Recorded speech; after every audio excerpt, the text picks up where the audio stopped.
Hey guys, नमस्कारम। चलो तो finally नए सिलेबस का जो नया यूनिट है वो आपको पढ़ने मिलेगा, यूनिट नंबर 7, जिसका नाम है contract of indemnity and guarantee. ये पहले सीए फाउंडेशन में नहीं हुआ करता था, क्योंकि सिलेबस चेंज हुआ है, इसके लिए अब इसको भी सीए फाउंडेशन में इंक्लूड कर दिया और सीए इंटर में से रिमूव कर दिया है। तो आपको ये जो 3 यूनिट एडिशनल ऐड हुए, पहले नहीं पढ़ने पड़ते थे, अब पढ़ने पड़ेंगे। आपके पास चॉइस है क्या? नहीं। तो स्टार्ट इसमें 2 ही चीजें आपको पढ़नी है। 2 टाइप के कॉन्ट्रैक्ट के बारे में बात चलेगी, एक है कॉन्ट्रैक्ट ऑफ इंडेमिनिटी और एक है कॉन्ट्रैक्ट ऑफ गारंटी। तो कॉन्ट्रैक्ट ऑफ गारंटी क्या होता है उसको बाद में डिस्कस करेंगे। First we will discuss the contract of indemnity. ठीक है, व्हाट इज इंडेमिनिटी, कौन कौन सी पार्टीज होती है, ये इंडेमिनिटी का कॉन्ट्रैक्ट करना कब होता है, इसमें राइट्स क्या होते हैं, पार्टीज को बोलते क्या है, वो सब आपको पढ़ने मिलेगा, अच्छे से पढ़ने के लिए मिलेगा। अब तुमको समझ के लेना है और समझने का ट्राई करना है। नहीं समझा तो क्या करोगे, फिर से पढ़ोगे, सिंपल है ना। इंडेमिनिटी का मतलब होता है, दिख रहा है तुम लोगों को स्क्रीन? हाँ, इंडेमिनिटी का मतलब होता है to make the loss good. To make the loss good मतलब एक लॉस हुआ है किसी इंसान को, उसको आपको क्या करना है, सुधारना है, उसको आपको रेक्टिफाई करना है, लॉस को ठीक करना है, उसे को हम क्या बोलते हैं, इंडेमिनिटी। और इंडेमिनिफाई करना इसको बोला जाता है। ठीक है, तो से फॉर एग्जाम्पल मैं आपको कॉन्ट्रैक्ट ऑफ इंडेमिनिटी समझाने के लिए एक एग्जाम्पल देती हूँ कि हमारी जो ऑर्गेनाइजेशन है, हमारी ऑर्गेनाइजेशन का नाम है elite Gurukul limited. Elite Gurukul limited में आज की डेट पे 22 लोग हैं जो काम कर रहे हैं एलीट गुरुकुल के साथ। अब जो एलीट गुरुकुल के साथ काम कर रहे हैं, अब सारे के सारे अच्छे परफॉर्मर हो सकते हैं क्या? नहीं। तो उसमें का एक पर्सन है जो बहुत ही अच्छा परफॉर्म करता है, हर बार हमारे एक्सपेक्टेशंस को वो पर्सन एक्सीड कर जाता है, मतलब हम इतना एक्सपेक्ट करते हैं वो इतना परफॉर्म करता है। तो क्या elite Gurukul as an organisation उस पर्सन के लिए कुछ करना चाहिए, उसका और ग्रोथ तो कुछ करना चाहिए, उसका ग्रोथ होगा तो ऑर्गेनाइजेशन का और ग्रोथ होगा, ऐसा कुछ करना चाहिए कि नहीं? यस। तो मानो वो पर्सन है मिस्टर जॉर्ज। ठीक है, mister George is an employ of the elite Gurukul limited. अभी जो मिस्टर जॉर्ज है ना, ये हर चीज को बहुत ही मजेदार तरीके से करता है और बहुत ही अच्छा करता है कि सबका दिल खुश होता है इसके काम से। तो ऑर्गेनाइजेशन में जो मैनेजमेंट टीम है, मैनेजमेंट टीम ने क्या बोला मिस्टर जॉर्ज को, उनके साथ एक मीटिंग किया कि जॉर्ज आप है ना बहुत अच्छा काम कर रहे हो, and as you are a CA finalist student, आपका फाइनेंस बहुत अच्छा है और आप जो जिस डिपार्टमेंट में काम करो उसको फाइनेंस डिपार्टमेंट ही है। तो आप एक काम करो, आप है ना अपने नॉलेज को और अपग्रेड करो, अब और अच्छे तरीके से देखो और क्या किया जा सकता है फाइनेंस के लिए, अपने ऑर्गेनाइजेशन के लिए। तो आप क्या कर लो, एमबीए कर लो, एमबीए इन फाइनेंस कर लो। ठीक है, एमबीए इन क्या कर लो, फाइनेंस कर लो। ऐसा कंपनी ने किसको बोला, मिस्टर जॉर्ज को बोला। अब मिस्टर जॉर्ज बोलेंगे मैं कर तो लूंगा, लेकिन फाइनेंस में एमबीए करने के लिए फाइनेंस लगता है जो मेरे पास एज ऑन द डेट नहीं है। तो हमने बोला आप उसकी चिंता मत करिए, आपको एमबीए इन फाइनेंस करना है क्या, are you agreeing to it? उसने बोला यस मैं करने के लिए तैयार हूं, लेकिन आपके पास किसकी प्रॉब्लम है, फाइनेंस की ही प्रॉब्लम है। तो हम एज अ कंपनी आपके एजुकेशन को स्पॉन्सर करते हैं, मतलब जो भी खर्चा होगा एमबीए इन फाइनेंस करने में वो हम करेंगे। हम कौन, एलीट गुरुकुल लिमिटेड करेगा, लेकिन उसका कुछ कंडीशन है। कंडीशन क्या है कि जब हम आपके लिए ये एजुकेशन फैसिलिटी दे रहे हैं आपको, अच्छा उसमें भी है कि एमबीए इन फाइनेंस आपको इंडिया में करने की जरूरत नहीं है, आप जाइए जो वर्ल्ड की बेस्ट यूनिवर्सिटी है आप वहां से करिए एमबीए इन फाइनेंस। वो यूनिवर्सिटी कौन ढूंढेगा, वीजा कौन बनवाएगा, टिकट कौन बुक करेगा, रहने का खर्चा कौन देगा, ये सब कुछ कंपनी बेयर करने के लिए तैयार है। तो कंपनी ने बोला कैलिफोर्निया में क्या है, एक बहुत ही अच्छी इंस्टीट्यूट है, वहां पे से क्या करिए आप एमबीए करिए। तो जॉर्ज तो खुश हो जाएगा कि कैलिफोर्निया जाने मिल रहा है उसको, अपने खर्चे पे नहीं जाना है, प्लस एमबीए करना, डिग्री भी मिलेगी उसको, हाँ कि ना। तो कंपनी बोली देख तेरे लिए हम जो भी करेंगे that is an expense to the organisation, तो तुझे इसके बदले में एक अग्रीमेंट साइन करना होगा, जहां पे तो जब कैलिफोर्निया से अपनी स्टडीज कंप्लीट करके आएगा, आना ही पड़ेगा। आने के बाद you have to serve 5 years in the organisation. Minimum 5 years तो आपको ऑर्गेनाइजेशन में काम करना ही होगा। नहीं तो बहुत बार ऐसा होता है ना कि कंपनीज क्या करती है, अपने एम्प्लॉयज के एजुकेशन के लिए खर्चे करती है, एम्प्लॉयज एजुकेशन भी लेते हैं कंपनी के पैसे से, और उसके बाद एजुकेशन के बाद कंपनी छोड़ के किसी और कंपनी को ज्वाइन कर दे क्योंकि वो हायर पैकेज देंगे इनको, क्योंकि आपके पास ये सारी क्वालिफिकेशंस भी इंक्लूड हो गए, बराबर की नहीं। तो ऐसा हमारे साथ ना हो, इसके लिए कंपनी ने बोला कि आपको एक पेपर साइन करके जाना पड़ेगा। इस पेपर में ये लिखा है कि after completing your education you have to come back to India, you have to serve in the company for next 5 years minimum. Maximum आपको जब तक सर्व करने में कोई दिक्कत नहीं, लेकिन मिनिमम 5 साल तो आपको हमारे साथ काम करना होगा, क्योंकि हमारे पैसे से जो आपने नॉलेज गेन किया है उसका बेनिफिट हमारी कंपनी को मिलना चाहिए, हाँ कि ना। बस ऐसा इन्होंने क्या किया, एक अग्रीमेंट साइन किया। जॉर्ज जो है उसने 2-3 साल की जो एजुकेशन थी, एजुकेशन ले लिया। अब एजुकेशन लेने के बाद अगर वो इंडिया में नहीं आया तो कंपनी को लॉस हो सकता है कि नहीं हो सकता? हो सकता है ना। और लॉस कितना, कैलिफोर्निया में पढ़ने का रहने का खर्चा बहुत ज्यादा होता है। तो जॉर्ज के साथ एक अग्रीमेंट साइन हो कि अगर तू 5 years के अंदर अंदर नहीं आया तो you have to indemnify the company. तो जॉर्ज पहले बोलते हैं कि सर आप टेंशन मत लो, मैं आऊंगा ही आऊंगा, क्योंकि मैं गुरुकुल का पहला स्टूडेंट, पहला आर्टिकल हूं, तो मैं तो डेफिनेटली आऊंगा, मैं गुरुकुल छोड़ के कहीं जाऊंगा नहीं, लेकिन still there is a risk, 5 साल में कुछ भी हो सकता है। तो जॉर्ज बोलता है ठीक है, एक काम करता हूं, मैं प्रॉमिस करता हूं, मैं जॉर्ज जो एम्प्लॉय है वो बोलता है कि मैं प्रॉमिस करता हूं कि 5 years आने के बाद मैं यहाँ पे सर्व करूंगा, और अगर मैं सर्व नहीं किया तो मैं आपको ये भी प्रॉमिस करता हूं कि मैं आपको इतना अमाउंट दूंगा। आपका जो लॉस हुआ है ना, लॉस हमने यहां पढ़ा ना, to make the loss good, तो आपने जो मुझे एजुकेशन दिया उसमें जो आपका लॉस हुआ रहेगा वो सब मैं आपको इंडेमिनिफाई करके दूंगा, रीइम्बर्स करके दे दूंगा। ये समझ रहे हैं आप लोगों को मैं क्या बता रही हूँ? इसी को हम बोलते हैं कॉन्ट्रैक्ट ऑफ इंडेमिनिटी। यहां तक क्लियर है? तो यहाँ पे जो जॉर्ज है वो क्या कर रहा है, प्रॉमिस कर रहा है। तो जॉर्ज कौन बन जाएगा आपके नॉर्मल कॉन्टेक्स्ट में? जॉर्ज कौन बन जाएगा? प्रॉमिसर ना। तो जॉर्ज इज द प्रॉमिसर कि मैं प्रॉमिस करता हूं कि कैलिफोर्निया से मैं रिटर्न आऊंगा और 5 years में आपकी कंपनी में मिनिमम स्पेयर करूंगा। यहां तक क्लियर है? तो इसको कॉन्ट्रैक्ट ऑफ इंडेमिनिटी में जॉर्ज को हम क्या बोलेंगे पता है? प्रॉमिसर है ना जॉर्ज, तो इसको हम बोलेंगे इंडेमिनिफायर। इंडेमिनिफायर मतलब कौन आता है आपका? प्रॉमिसर आता है। ये क्लियर हो गया आप लोगों को? प्रॉमिसर को कॉन्ट्रैक्ट ऑफ इंडेमिनिटी में इंडेमिनिफायर बोला जाता है। यहां तक क्लियर हो गया आप लोगों को? तो ये एक ऐसा पर्सन है जो प्रॉमिस करता है कि अगर मेरे नहीं आने से आपको लॉस होता है तो मैं आपको लॉस रीइंबर्स करके दूंगा। मैं आपने जो भी मेरे एजुकेशन पे खर्चा किया है वो खर्चे की भरपाई करके दूंगा मैं आपको, to make the loss good. जो आपका खर्चा हुआ है मैं उसको रेक्टिफाई करूंगा, उसको मैं सही करूंगा और आपको रीइंबर्स करके चला जाऊंगा। यहाँ तक क्लियर है आप लोगों को? तो जॉर्ज इज एन इंडेमिनिफायर और प्रॉमिसर। तो आप जब कॉन्ट्रैक्ट ऑफ इंडेमिनिटी पढ़ोगे तो आप बहुत बार इंडेमिनिफायर वर्ड यूज करोगे, कहीं कहीं पे प्रॉमिसर भी वर्ड यूज किया होगा, ऑल्टरनेटिव्स भी। यहां तक क्लियर हो गया? अब ये जॉर्ज किसको प्रॉमिस कर रहा है? एलीट गुरुकुल लिमिटेड को, कि अगर आपको लॉस हुआ तो मैं आपको क्या करूंगा? इंडेमिनिफाई करके दूंगा, इंडेमिनिफाई करूंगा मैं आपको। तो एलीट गुरुकुल क्या बन जाएगी फिर? तुम्हारे लेमैन लैंग्वेज में क्या बन जाएगी? प्रॉमिसी बन जाएगी। तो एलीट गुरुकुल क्या है? प्रॉमिसी है। अच्छा, इसी को कॉन्ट्रैक्ट ऑफ इंडेमिनिटी में मुझको बोलना होगा तो ये कौन बन जाएगा? ये इंडेमिनिफायर है ना, तो ये क्या हो जाएगा? फायर ही नहीं रे, इंडेमिनिफाइड।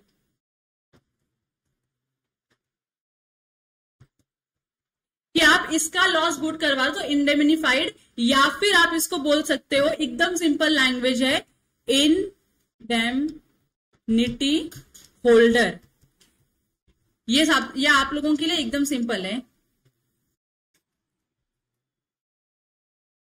इंडेमिनिटी होल्डर जिसको आपने प्रॉमिस किया है कि आप उसका लॉस गुड करोगे, जिसका लॉस आप गुड करोगे, वो कौन होता है?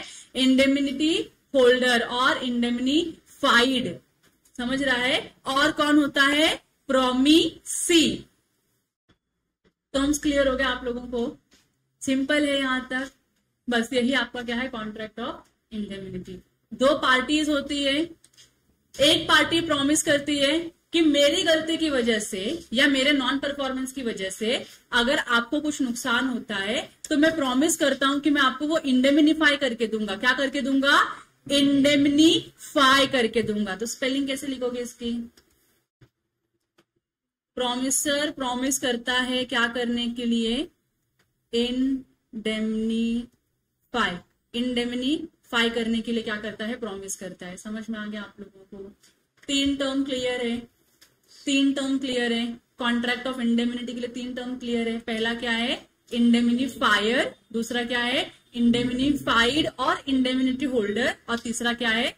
इंडेमनिफाई करना। यहां तक क्लियर हो गया? तो इसमें क्या है? एक इंडेमनिफायर है जो प्रॉमिस कर रहा है कि मैं आपके लॉस को गुड करूंगा। लॉस हुआ तो मैं आपके लॉस को गुड करने का प्रॉमिस करता हूं, उसको हम इंडेमनिफायर बोलते हैं। जिसको आपने प्रॉमिस किया, जिसको आप नॉर्मल कॉन्ट्रैक्ट में क्या बोलते हो? प्रॉमिसी बोलते हो, उसको कॉन्ट्रैक्ट ऑफ इंडेमनिटी में क्या बोलेंगे? इंडेमनिटी होल्डर और इंडेमनिटी फाइड। हाँ, यहां तक क्लियर हो गया आप लोगों को? दो चीजें।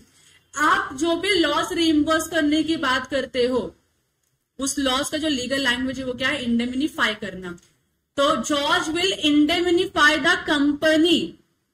समझ रहे हैं आप लोगों को? रीइंबर्स नहीं बोलेंगे हम लोग। रीइंबर्स आपके समझने के लिए इसका मतलब क्या होता है, लेकिन वो क्या कर रहा है? इंडेमनिफाई कर रहा है कि आपके लॉस को गुड करेगा वो। कौन? जॉर्ज। यहां तक क्लियर हो गया आप लोगों को? दो तीन टर्म क्लियर है? yes. अच्छा, ये जो आप इसके आगे से अब आप जो भी चीज पढ़ रहे हो वो क्या है? स्पेशल कॉन्ट्रैक्ट्स है। अब तक आपने जितना भी पढ़ा, सेक्शन नंबर 1 से लेके सेक्शन नंबर 75 तक जो भी आपने पढ़ा, इसको हम क्या बोलते हैं? जनरल कॉन्ट्रैक्ट के प्रोविजंस। बराबर की नहीं? ये जनरल कॉन्ट्रैक्ट के प्रोविजंस थे। फिर आपने 76 से लेके ये 124 से चालू, 76 से लेके 123 तक का आपने कॉन्सेप्ट नहीं पढ़ा। कहां गए ये सेक्शंस? कहां गए ये सेक्शंस? सोगा बना ना इसका। इसका क्या बना? सोगा बना। इसका बन गया सोगा, जो आपका यूनिट नंबर चैप्टर नंबर 3 है न्यू सिलेबस में। क्लियर? अब हम कहां से पढ़ रहे? सेक्शन नंबर 124 से पढ़ रहे। कहां तक पढ़ेंगे? सेक्शन जो स्पेशल कॉन्ट्रैक्ट के सेक्शन से कहां तक है? 147 तक। ये क्या है? आपका स्पेशल कॉन्ट्रैक्ट है। ये क्या है? आपका स्पेशल कॉन्ट्रैक्ट है। तो आप ये सेक्शंस पढ़ना चालू कर चुके हो। 124 से लेके 147 वाले सीरीज आपके चालू हो गए, which talks about special contracts. ये स्पेशल कॉन्ट्रैक्ट के प्रोविजंस है, और उसमें का जो पहला प्रोविजन है स्पेशल कॉन्ट्रैक्ट का, that is contract of indemnity. ये सब चीजें मैंने आपको लिखवाई थी। एकदम अपना जो प्रिलिमिनरी चैप्टर होता है, जहां से हमने शुरू किया था लॉ पढ़ना, वहां से आपको मैंने ये चीजें लिखवाई हुई है। आप अपना नोटबुक ओपन करोगे तो आपको सब दिख जाएगा। यहां तक क्लियर हो गया आप लोगों को? फिर इसके आगे के सेक्शन को क्या बोलते हैं? 148 से भी तो कुछ सेक्शन होगा, है कि नहीं है? 148 से लेके कितना? 148 से लेके 9 तक क्या है? पार्टनरशिप एक्ट है। गुड।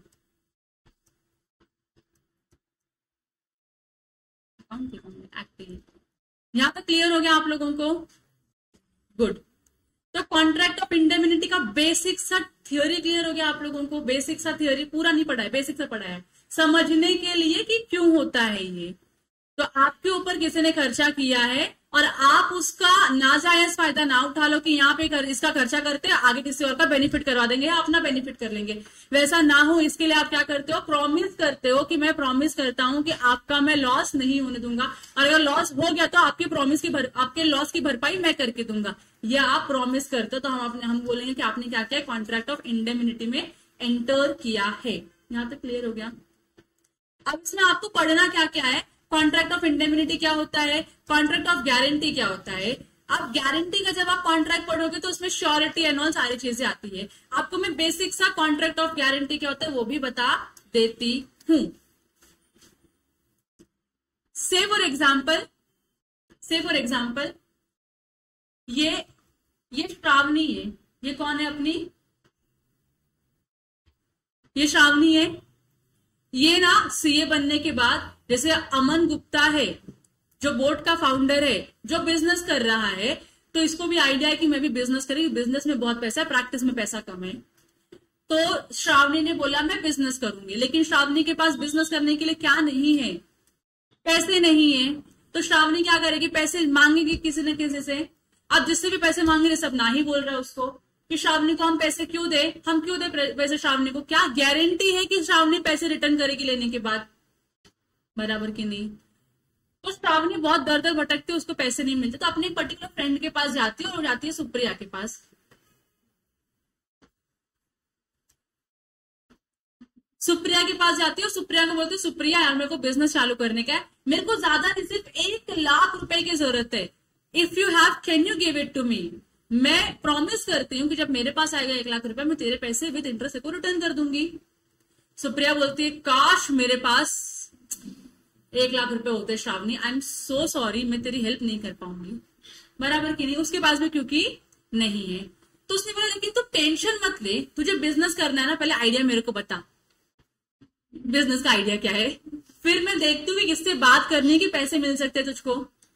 तो सुप्रिया को श्रावणी ने अपना बिजनेस का आइडिया बताया कि ये XYZ बिजनेस करना है, और सुप्रिया को बिजनेस का आइडिया बहुत अच्छा लगा। तो सुप्रिया बोलती मेरे को एक इंसान पता है जो पैसे तेरे को दे सकता है, जिसके पास बहुत पैसे है, बहुत पैसे है। तो सुप्रिया श्रावणी को लेके चली जाती है प्रार्थना के पास, ठीक है। अब ये प्रार्थना है, प्रार्थना ऑलरेडी अपनी जिंदगी में बहुत कुछ अचीव कर चुकी है, तो उसको कुछ नहीं फर्क पड़ता, 1-2 लाख रुपया उसके चले गए, लॉस हो गए, तो कुछ उसको फर्क नहीं पड़ता है। तो अब सुप्रिया श्रावणी को लेके जाती है प्रार्थना के पास और बोलती है प्रार्थना सुन, ये श्रावणी है, ये मैं हूं, ये तू है।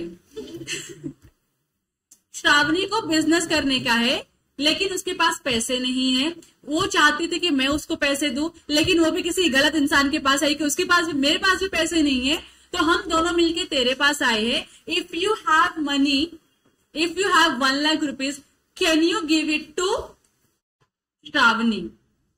तो प्रार्थना बोलती मैं दे तो सकती हूँ, लेकिन मेरे को डाउट है, क्योंकि बिजनेस बोला तो सबको डाउट ही आता है कि पहले तो 2 साल 3 साल तो बिजनेस में तुमको लॉस ही करने का है। मेरे को डाउट है अगर श्रावणी ने मेरे पैसे नहीं दिए तो मैं क्या करूंगी, किससे मांगूंगी, मेरे पैसे लॉस हो जाएगा ना, मेरे से 1 लाख रुपए का लॉस हो जाएगा उसको। तो प्रार्थना को ये रिस्क है कि मैं नहीं दे पाऊंगी तुझको पैसे, मतलब मुझे कुछ तो मतलब ऐसा श्योरिटी चाहिए कि हाँ मेरे पैसे सेफ हैंड्स में है। तो सुप्रिया बोलती है प्रार्थना डू यू ट्रस्ट मी। प्रार्थना बोली यस, ना तो बोल नहीं पा रही है वो। तो प्रार्थना ने बोला हाँ। तो प्रार्थना सुनो, तो प्रार्थना ने क्या बोला कि मैं 1 लाख रुपया देने के लिए रेडी हूं श्रावणी को। इन रिटर्न सुप्रिया क्या करती है, गारंटी लेती है। तो सुप्रिया बोले टेंशन मत ले, मैं गारंटी देती हूँ। कौन गारंटी दे रही है, सुप्रिया। सुप्रिया गारंटी दे रही है, किसको गारंटी दे रही है, प्रार्थना को, श्रावणी को नहीं। पैसे किसके जा रहे, हाँ तो गारंटी भी तो उसको चाहिए ना। श्रावणी गारंटी लेके क्या करेगी, पैसे पे ले रही, गारंटी पे ले रही है। तो इस सिचुएशन में सुप्रिया ने प्रार्थना को क्या दिया, गारंटी दिया। गारंटी दिया कि तू श्योर हो जा, तू टेंशन मत ले, अगर श्रावणी ने तुझको पैसे नहीं दिए तो I will pay that money to you. समझ में आ रहा है, ये क्लियर हो रहा है आप लोगों को। तो सुप्रिया यहाँ पे क्या बन गई, श्योरिटी बन गई। क्या बन गई, श्योरिटी। वो गारंटी ले रही है श्रावणी के बिहाफ में कि अगर श्रावणी पैसे नहीं देगी तो वो 1 लाख रुपया मैं प्रार्थना को दूंगी। समझ में आ रहा है। तो सुप्रिया की लाइबिलिटी कब अराइज होगी पे करने की, जब श्रावणी डिफॉल्ट करेगी पेमेंट में। श्रावणी पेमेंट में डिफॉल्ट करी तो सुप्रिया की लाइबिलिटी क्या हो गई, अराइज हो गई प्रार्थना को पे करने के लिए। अगर श्रावणी ने डिफॉल्ट ही नहीं किया तो कोई दिक्कत नहीं है, तो वेल एंड गुड है। लेकिन प्रार्थना चाहती है कि मेरा पैसा सेफ हैंड्स में रहे, सेफ रहे, मुझको रिटर्न मिल सके। इसके लिए उसने क्या ले लिया है, सुप्रिया से श्योरिटी मांग लिया। क्या मांग लिया सुप्रिया से, श्योरिटी, गारंटी मांगा है। जिस गारंटी को हम क्या बोलते हैं यहाँ पे, श्योरिटी बोल रहे हैं कि हाँ मैं श्योरिटी लेती हूं कि प्रार्थना अगर श्रावणी पैसे नहीं देगी तो मैं तुझको पे करूंगी। यहां तक क्लियर हो गया आप लोगों को। इसको हम बोलते हैं कॉन्ट्रैक्ट ऑफ गारंटी। क्लियर है आप लोगों को। इसमें 3 पार्टी होती है। कॉन्ट्रैक्ट ऑफ इंडेमनिटी में कितनी पार्टीज थी? 2 पार्टी। पहली पार्टी कौन सी थी? फायर। दूसरी पार्टी कौन सी थी? और इंडेमनिटी होल्डर। ये क्लियर हो गया आप लोगों को। इसमें 3 पार्टी है। इसमें कितनी पार्टीज है? 3 पार्टीज है। अब ये जो श्रावणी है, जिसने पैसे मांगे, जिसने पैसे उधार पे लिए, ये क्या बन जाएगी आपकी? ये क्या बन जाएगी आपकी? प्रिंसिपल डेटर बन जाएगी। ये क्या बन जाएगी? डेटर बन जाएगी। ये क्लियर है आप लोगों को।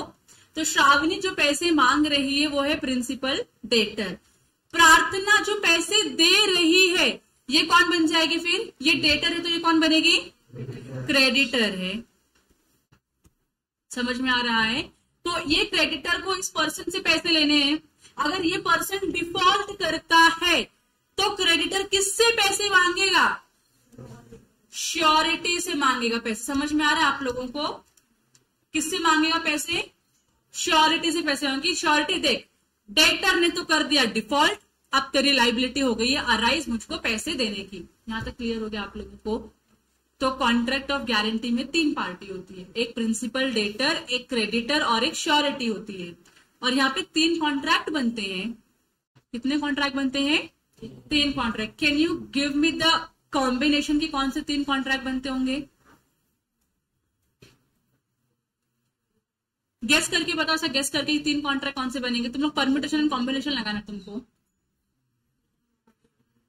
पहला तो सबसे पहले कौन सा कॉन्ट्रैक्ट बनेगा? पहला बनता है डेटर एंड क्रेडिटर का कॉन्ट्रैक्ट, क्योंकि ये क्रेडिटर है जो गुड्स सप्लाई कर रहा है, जिसके बदले में डेटर्स क्या देने वाला है? पैसे देने वाला है।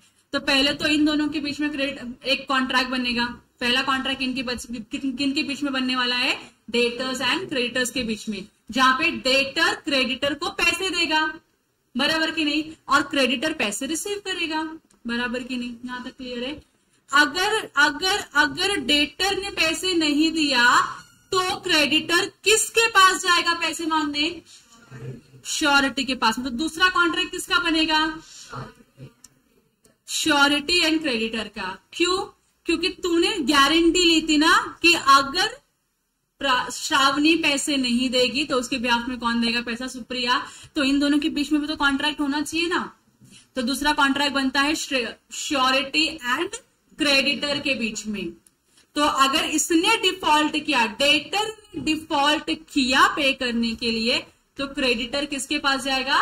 श्योरिटी के पास जाएगा पैसे मांगने के लिए। 2 कॉन्ट्रैक्ट क्लियर है? अब आप मुझे गेस करके बताओ तीसरा कॉन्ट्रैक्ट किसके बीच में बनेगा?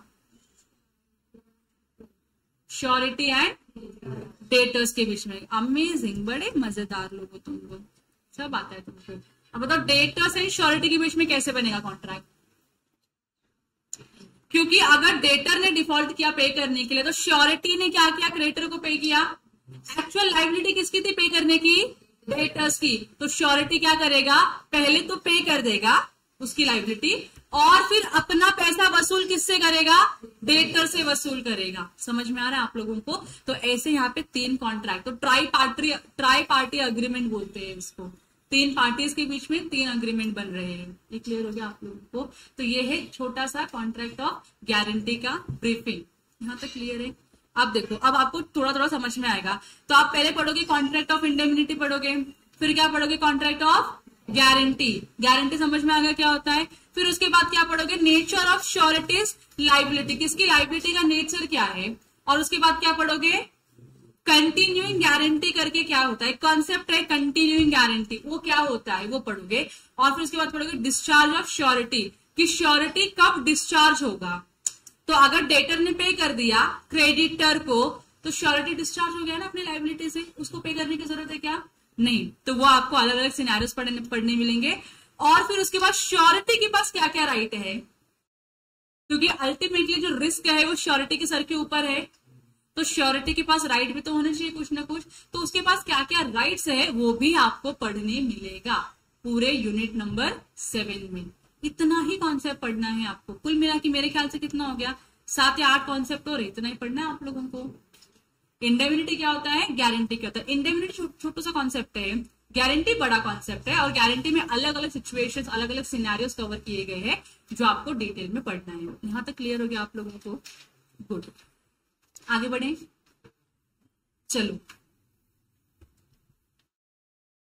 Contract of indemnity and guarantee are the specific types of contract, तभी तो उसको स्पेशल कॉन्ट्रैक्ट बोला जाता है।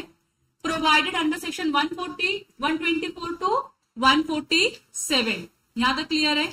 ये दो सेक्शंस में प्रोवाइड, इन दो सेक्शंस के बीच में पूरा प्रोवाइड है स्पेशल कॉन्ट्रैक्ट का कॉन्सेप्ट। फिर उसके आगे क्या लिखा है, in addition to the specific provisions that is section 124 to 147, the general principles of the contracts are also applicable to such contract. मतलब जब आप कॉन्ट्रैक्ट ऑफ इंडेमनिटी पढ़ते हो तो जो जनरल प्रिंसिपल्स पढ़े आपने सेक्शन नंबर 1 से लेके 75 तक जो पढ़े है ना, वो भी यहाँ पे क्या होगा, एप्लीकेबल होगा। समझ में आ रहा है? तो वो तो एप्लीकेबल है क्योंकि वो जनरल प्रोविजन है, तो वो सबके ऊपर एप्लीकेबल होने वाला है। प्लस इस टाइप के अलग अलग टाइप के कॉन्ट्रैक्ट को स्पेशल प्रोविजन में क्या होने वाले हैं, अट्रैक्ट करने वाले हैं। समझ में आए? तो इनको 1 से लेके 75 तक भी फॉलो करना है, प्लस 124 से लेके 147 तक भी इनको फॉलो करना है। यहाँ तक क्लियर हो गया? ये नहीं बोलते थे कि खाली हम तो इतना ही पढ़ेंगे, ये तो हमको पढ़ना ही नहीं, क्योंकि ये तो जनरल कॉन्ट्रैक्ट है। नहीं, जनरल कॉन्ट्रैक्ट है तो मतलब सबके लिए है, वो जनरल ही है, तो आपको भी एप्लीकेबल है। उसके एडिशन में आपको ये सेक्शंस और पढ़ने हैं। समझ में आ गया आप लोगों को? Even though both the contracts are modes of compensation based on the similar principles, they differ considerably in several aspects. Similar नहीं लगेंगे लेकिन कुछ कुछ चीजों में अलग है। जैसे अभी आपको मैंने 2 एग्जाम्पल दिए, मतलब ब्रीफिंग देने के लिए बताया कि कैसे कॉन्ट्रैक्ट ऑफ गारंटी और कॉन्ट्रैक्ट ऑफ इंडेमनिटी थोड़ा सा अलग है, लेकिन है तो कॉन्ट्रैक्ट है ना। एक प्रॉमिसर है, प्रॉमिस कर रहा है, दूसरा क्या कर रहा है, प्रॉमिस को एक्सेप्ट कर रहा है। कुछ तो ये लोग कर रहे हैं एक दूसरे के लिए, कंसिडरेशन एंड ऑल है, तो वो सारी चीजें हैं। लेकिन एडिशनल पार्ट भी है यहाँ पे आप लॉस को इंडेमनिफाई करने की बात कर रहे हो, तो ये कॉन्ट्रैक्ट ऑफ इंडेमनिटी के स्पेशल प्रोविजन में गवर्न होगा। यहाँ तक क्लियर हो गया? अब देखो कॉन्ट्रैक्ट ऑफ इंडेमनिटी में क्या लिखा है। इंडेमनिटी का लिटरल मीनिंग क्या है, सिक्योरिटी अगेंस्ट लॉस। लॉस होने वाला है, उसके अगेंस्ट आप क्या ले रहे हो, सिक्योरिटी ले रहे हो। तो जो हम लोगों ने अभी कल तक के लेक्चर में पढ़ा था, जैसे कि कॉन्ट्रैक्ट ऑफ इंश्योरेंस, तो कॉन्ट्रैक्ट ऑफ इंश्योरेंस में एक क्या था, इवेंट होने वाला था जिसमें एक पार्टी का लॉस हो सकता था। इसके लिए इंश्योरेंस निकालते हो आप लोग। इसके लिए इंश्योरेंस कंपनी क्या करती है, आपके लॉस को श्योरिटी देती कि लॉस होगा ना, हम पैसे भरेंगे, आप टेंशन मत लो उसका, बराबर की नहीं। तो ये क्या है, उस टाइप का ही है, सिक्योरिटी अगेंस्ट लॉस। आपको लॉस ना हो या लॉस हो गया तो उसके अगेंस्ट में कुछ सिक्योरिटी मिलती है कॉन्ट्रैक्ट ऑफ इंडेमनिटी के अंदर। सो इंडेमनिटी का लिटरल मीनिंग क्या है, तो श्योरिटी अगेंस्ट लॉस, लॉस के अगेंस्ट श्योरिटी, कि भाई आपको अगर 10 रुपए का लॉस हुआ तो हम श्योरिटी या गारंटी लेते हैं, या हम आपको प्रॉमिस करते हैं कि हम क्या करेंगे, आपको वो 10 रुपए का लॉस को पे ऑफ करेंगे, रीइंबर्स करेंगे या इंडेमिनिफाई करेंगे। सिंपल टर्म अगर बोलूं तो वो 10 रुपए का जो लॉस हुआ है उसको हम क्या करेंगे, इंडेमिनिफाई करेंगे, उसका हम श्योरिटी ले रहे हैं। यहां तक क्लियर हो गया? और to make good the loss, या तो जो लॉस हो चुका है उसको क्या करना है, सही करना है हम लोगों को। आपका लॉस हुआ 10 रुपए का, उस लॉस को हम क्या करेंगे, रीइंबर्स करके देंगे ताकि आपके लॉस को हम कवर कर सके। तो ये दोनों ही उसका मीनिंग निकलता है। पहला मीनिंग क्या है, श्योरिटी अगेंस्ट लॉस, और दूसरा मीनिंग क्या है, to make the loss good. यहां तक क्लियर हो गया? और क्या लिखा है, to compensate the party who has suffered some loss, या तो हम क्या करेंगे, कॉम्पेंसेट करेंगे उस पार्टी को जिस पार्टी को क्या हुआ है, लॉस हुआ है।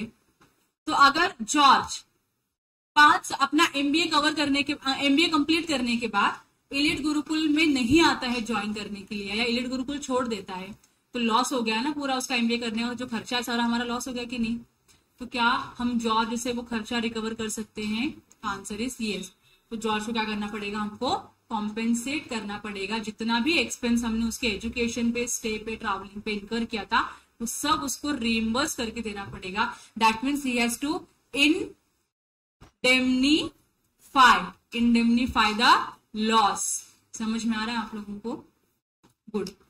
The contract of indemnity is defined under section 124।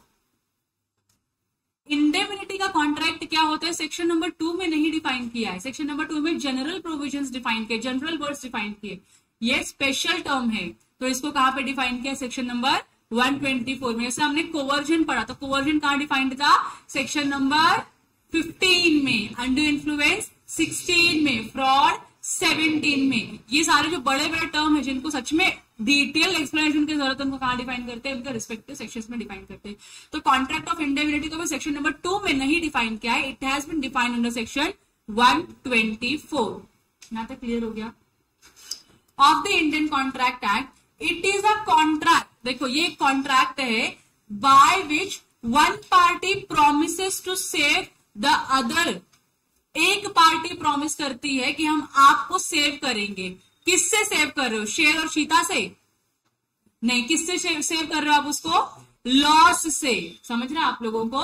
So in which one party promises to save the other from loss caused to him, जो अदर पार्टी को लॉस हो सकता है, बाय, क्यों हो रहा है उसको loss, the conduct of the promisor himself, तुम्हारी गलती की वजह से।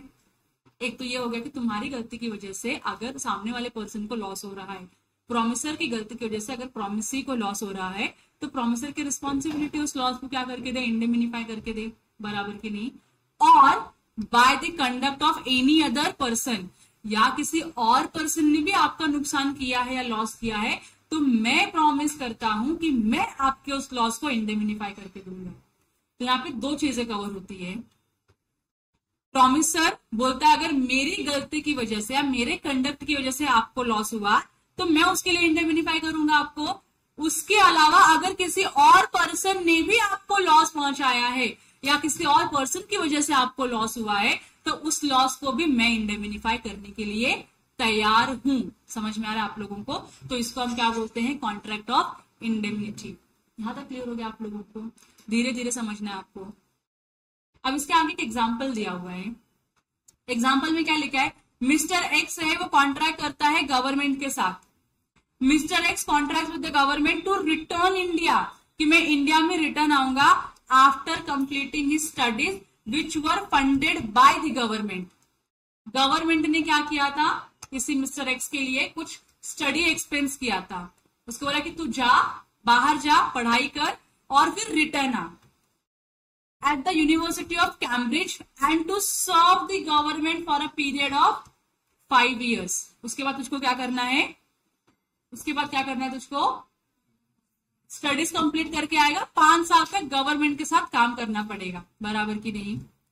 If mister X fails to return to India, क्या पता उसने वही शादी कर ली किसी से, प्यार मोहब्बत हो गई, वही शादी कर लिया, वही सेटल हो गया, तो अब रिटर्न आएगा क्या इंडिया में, वो नहीं। So if mister X fails to return to India, he will have to reimburse the government. It is a contract of indemnity. अगर वो नहीं आया तो उसको गवर्नमेंट ने जो भी खर्चा किया उसके एजुकेशन के ऊपर, सब उसको रिटर्न करना पड़ेगा। और ये रिटर्न करने के ही कॉन्ट्रैक्ट को हम क्या बोलते हैं, कॉन्ट्रैक्ट ऑफ इंडेमनिटी। यहां तक क्लियर हो गया आप लोगों को। अब इसमें दो पार्टी इन्वॉल्व है। कौन सी पार्टी है, the party who promises to indemnify, जो बोल रही कि मैं इंडेमिनिफाई करूंगी तुमको, किसको, अदर पार्टी को लॉस होने से, उसको हम क्या बोलते हैं, indemnifier. The party who is promised to be saved, जिसको आप सेव कर रहे हो, जिसको आपने प्रॉमिस किया है सेव करने का, उसको हम इंडेमिनिफाइड या इंडेमनिटी होल्डर बोलते हैं। ये दो चीजें क्लियर है आप लोगों को। अब इसके नीचे ना दो एग्जाम्पल लिखा हुआ है और यहाँ पे एक जो ऊपर आपने पढ़ा उसका एक्सप्लेनेशन दिया हुआ है। आप लोग प्लीज इसको रीड करो। इसमें अगर कहीं पे भी आपको डाउट आता है तो पूछो। चलो मैं आपको समझाती हूँ कि एग्जाम्पल्स को ब्रेक कैसे करना होता है, समझना कैसे होता है, ठीक है। सेकेंड एग्जाम्पल समझा आप लोगों को, उसमें कोई डाउट नहीं आया। अब यहाँ पे क्या लिखा है देखो, ए मे कॉन्ट्रैक्ट टू इंडेमिनिफाई बी। ए बोल रहा है कि मैं किसको इंडेमिनिफाई करूंगा, बी को। ए बी को क्या करेगा, इंडेमनिफाई करेगा। तो ए कौन हो गया, इंडेमनिफायर हो गया, सॉरी इंडेमनिफायर हो गया, और बी कौन हो गया,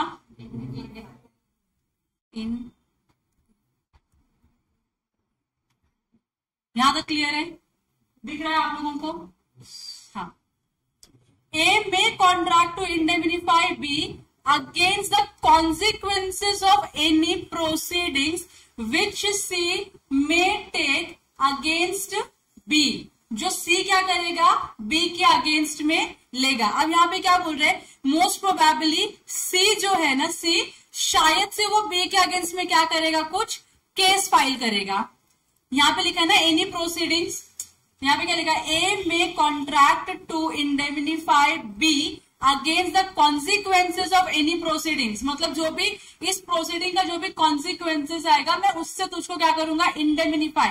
मतलब अगर सी ने बी के ऊपर केस किया और कोई भी लाइबिलिटी अराइज होती है बी के ऊपर पे करने की, तो वो लाइबिलिटी कौन अपने सर पे लेगा, इंडेमनिफाई करने के लिए ए अपने सर पे लेगा। सी में टेक अगेंस्ट बी, अगर सी क्या करेगा, बी के अगेंस्ट में कोई केस करेगा तो in respect of a sum of ₹5,000 advanced by C to B. अभी यहाँ पे क्या हो रहा है, सी ने क्या किया है, बी को पैसे दिए ना, ये समझ में आ रहा है ना, कि in respect of a sum of ₹5,000 advanced by C to B. C ने क्या किया है, बी के अगेंस्ट में अगर स्यू किया है, सी ने बी के अगेंस्ट में स्यू किया है। क्यों स्यू किया है, क्योंकि सी ने बी को क्या दिया है, ₹5,000 दिया है। सी ने क्या किया है, ₹5,000 किसको दिया है, बी को दिया है। और इस सिचुएशन में क्या बोल रहा है कि अगर सी ने तेरे ऊपर कोई केस किया और तेरे को कुछ पैसे देने पड़े, तो मैं प्रॉमिस करता हूं कि मैं तुझको क्या करूंगा, वो पैसे पे करूंगा। ये समझ में आ रहा है आप लोगों को। फिर से ये लाइन पढ़े एक बार, फिर से लाइन एक बार पढ़े और फिर से देखे हमने जो ड्राइंग बनाई बराबर बनाई है कि नहीं। देखो, ए में contract to indemnify B, A B को इंडेमनिफाई करने के लिए कॉन्ट्रैक्ट कर सकता है अगेंस्ट द कॉन्सिक्वेंसेस। कॉन्सिक्वेंस है क्योंकि कुछ रिजल्ट है, कॉन्सिक्वेंस का मतलब क्या है, कुछ रिजल्ट है। रिजल्ट कैन बी पॉजिटिव और it can B negative. So A may contract to indemnify B against the consequences of any proceedings which C may take against B. अब यहाँ पे केस कौन किसके अगेंस्ट में कर रहा है, तो C B के अगेंस्ट में केस कर रहा है in respect of a sum of ₹5,000 advanced by C to B. जो भी C ने B को ₹5,000 दिए, तो मैं इसको ये लिखने के पहले मैं एक चीज क्या लिख देती हूँ, थोड़ा और क्लैरिटी आने के लिए मैं ये लिख देती हूँ कि यहाँ पे लाल लिंक रहने दो, यहाँ पे C ने क्या किया है, ₹5,000 क्या किया है, एडवांस के फॉर्म में या पैसे दिए है। किसको दिए है, C ने B को दिया है। और C क्या करेगा, B के ऊपर स्यू करेगा क्योंकि शायद B उसको वो पैसे नहीं दिया है, तो B को तो रीपे करना पड़ेगा। तो B के ऊपर एक लाइबिलिटी अराइज हो जाएगी। कब, जब C जीतेगा तब। तो C अगर केस जीतेगा तो B के ऊपर लाइबिलिटी अराइज होगी C को पैसे देने के लिए। यहां तक क्लियर हो रहा है आप लोगों को। क्यों, क्योंकि C क्यों केस करेगा B के ऊपर, क्योंकि C ने B को पैसे दिए हैं, ₹5,000 का एडवांस दिया हुआ है। In consequence when B who is called upon to pay the sum of money to C fails to do so।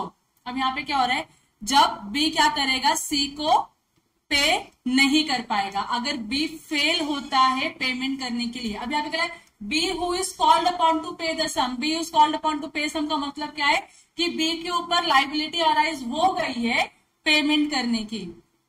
इसको बोल दिया है कि तुझको अगर पे करना है तो तू कहां से पे करेगा, तो तेरे पास तो पैसे ही नहीं है पे करने के। So B who is called upon to pay the sum of money to C fails to do so. अगर बी सी को पैसे नहीं दे पाया तो C would be able to recover the amount from A as provided in section 124। तो B C क्या करेगा, ए से क्या करेगा, पैसे लेगा। तो इस सिचुएशन में बी इंडेमनिफायर नहीं है। इंडेमनिफाइड कौन है इस सिचुएशन में, so indemnified is mister C. Indemnified या इंडेमनिटी होल्डर कौन है, मिस्टर सी है। कैसे समझा तुम लोगों को, इंडेमनिफाइड और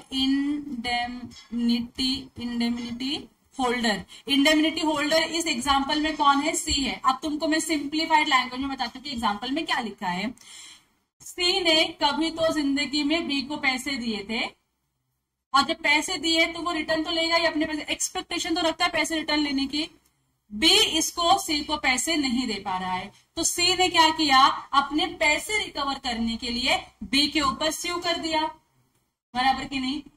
तो अगर सी बी के ऊपर स्यू करता है तो प्रोबेबिलिटी सी जीत भी सकता है, सी हार भी सकता है। अगर सी जीत गया तो बी की लाइबिलिटी है ना सी को पैसे देने की, समझ में आ रहा है। अगर सी जीत गया तो सी की राइट है बी से पैसे लेने की, और बी के ऊपर लाइबिलिटी आ गया पैसे देने की। बी के पास नहीं है पैसे देने के लिए, बी के पास पैसे है देने के लिए नहीं, तो ए क्या बोलता है, तू टेंशन मत ले, तू टेंशन मत ले, जब सी तेरे से पैसे मांगेगा, तेरे पास पैसे नहीं रहेगा देने के लिए, तो मैं सी को क्या करूंगा, पैसे दे दूंगा। समझ में आ रहा है, मैं सी को क्या करूंगा, यहाँ पे क्या करूंगा, इंडेमनिफाई करूंगा। अब समझ में आ रहा है आप लोगों को। तो आधा केस समझ के आपको आधा नॉलेज मिलता है, और आधा नॉलेज मिलने से आप गलतियां कर सकते हो। इसके लिए जब हमने पूरा केस पढ़ा तो हमको पूरी सिनेरियो क्लियर हुई कि कौन क्या कर रहा है। ठीक है, फिर से बताती हूँ एक बार, देखो पहले तो ये चार्ट बना लो तुम लोग, पहले ये चार्ट बना लो, फिर मैं बताती हूँ तुमको। चलो अब मैं आपको एक केस बताने के पहले मैं फिर से आपको कुछ पढ़ने के लिए बताऊंगी, मतलब कुछ पढ़ाऊंगी और फिर उसके बाद फिर से केस बताऊंगी। चलेगा आप लोगों को? ग्रेट। लिख के हो जाएगा तो प्लीज मुझे बता दो, लिख के हो गया है? हो गया? जिनका नहीं हुआ है प्लीज फटाफट लिखो, और जितना लिखा है मैंने उतना ही लिखो, उससे ज्यादा मत लिखो कुछ भी, नहीं तो मालूम पड़ा पूरी हिस्ट्री ज्योग्राफी लिख रहे हो उसरी। आप इधर ध्यान दो, इधर ध्यान दो, इधर ध्यान दो।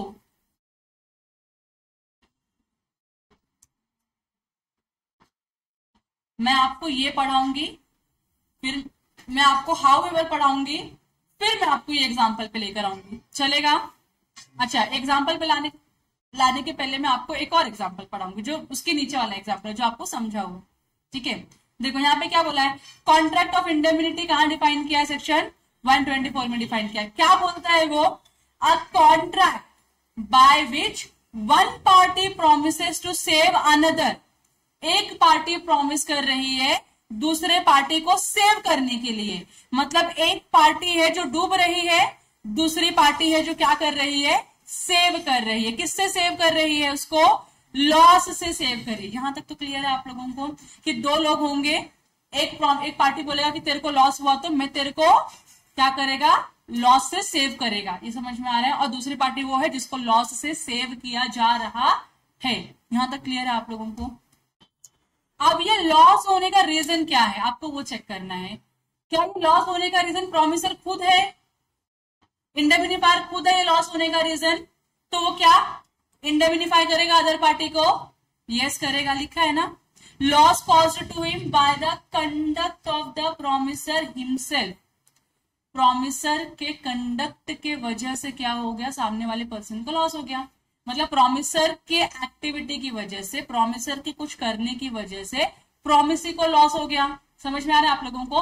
प्रोमिसर के कुछ करने की वजह से प्रोमिसी को लॉस हो गया, तो प्रोमिसर क्या प्रोमिसी को इंडेमनिफाई करेगा? करेगा ना। ये तो क्लियर है आप लोगों को? ये क्लियर है पहला पॉइंट? ये पहला पॉइंट क्लियर है। यहाँ पे एक कॉन्ट्रैक्ट हो रहा है दो पार्टीज के बीच में। एक कॉन्ट्रैक्ट बोल रही है कि मैं तेरे को लॉस होने से बचाऊंगी। दूसरी पार्टी जो है जिसको आप बचा रहे हो वही दूसरी पार्टी है आपकी। तो एक पार्टी सेवर है, दूसरी पार्टी क्या है, डूबने वाली पार्टी है। क्लियर है आपको ये? हाँ। अच्छा, ये लॉस होने का रीजन दो हो सकता है। अब तो तुम कहीं ना कहीं तो यहाँ पे तुम लिख लो, अपने आजू बाजू में बना के लिख लो चार्ट में ऐसे, लॉस। ये लॉस होने का रीजन क्या है? तो यहाँ पे से दो एरो बाहर आनी चाहिए। पहला एरो बोलता है लॉस होने का रीजन प्रोमिसर खुद है। प्रोमिसर इतना नालायक है कि प्रोमिसर खुद ही क्या कर रहा है, लॉस करवा रहा है। लेकिन फिर प्रोमिसर इतना अच्छा भी है कि वो बोल रहा है कि तेरे लॉस को मैं रिइंबर्स करके देगा। समझा आप लोगों को?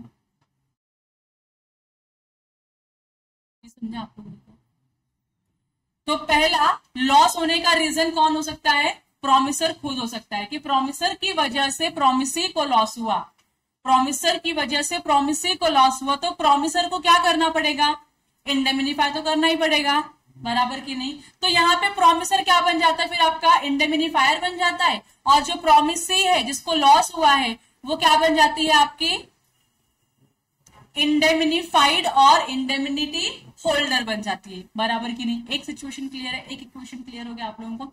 सेकंड इक्वेशन क्या बोला देखो, और यहाँ पे आप भी लिखोगे और, पहले पॉइंट के बाद में आप भी और लिखोगे।